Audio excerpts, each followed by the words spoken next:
Guys आपको वो दिन याद होगा, वो रात याद होगी, वो डेट याद होगी 3 जून जब आईपीएल जीती आरसीबी की टीम, ठीक है।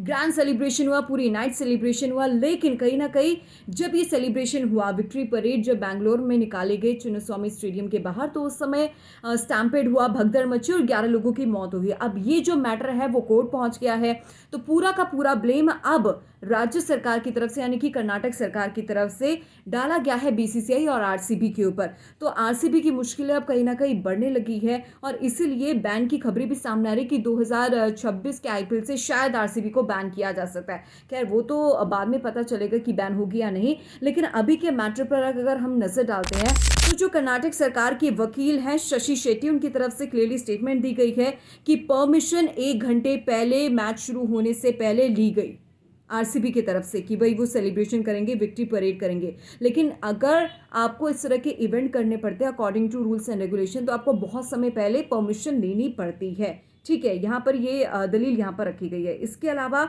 जब परमिशन नहीं मिली तो सोशल मीडिया के जरिए लोगों को इनवाइट किया गया, फ्री टिकट्स का झांसा भी दिया गया कि भाई हम फ्री पासेस देंगे, फ्री टिकट्स देंगे, एटसेट्रा एटसेट्रा। मतलब हर तरीके से लालच यहाँ पर दिया गया है, ठीक है। ऐसी स्टेटमेंट हम नहीं कह रहे बल्कि एडवोकेट की तरफ से कही गई है। और इसके अलावा सोशल मीडिया पर जो पोस्ट इन्फॉर्मेशन डालनी, पता है कब से शुरू हुई?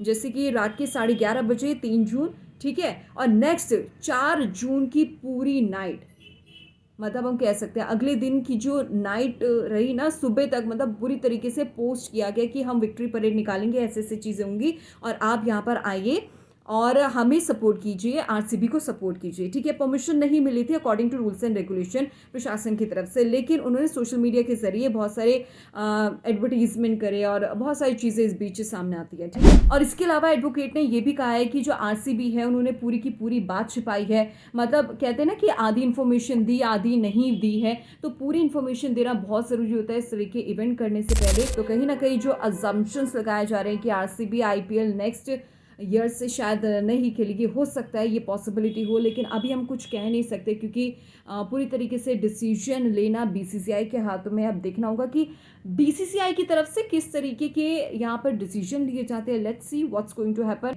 लेकिन आप क्या कुछ कहेंगे इस पूरे सिनेरियो को लेकर, मुझे कमेंट सेक्शन में ज़रूर बताएं।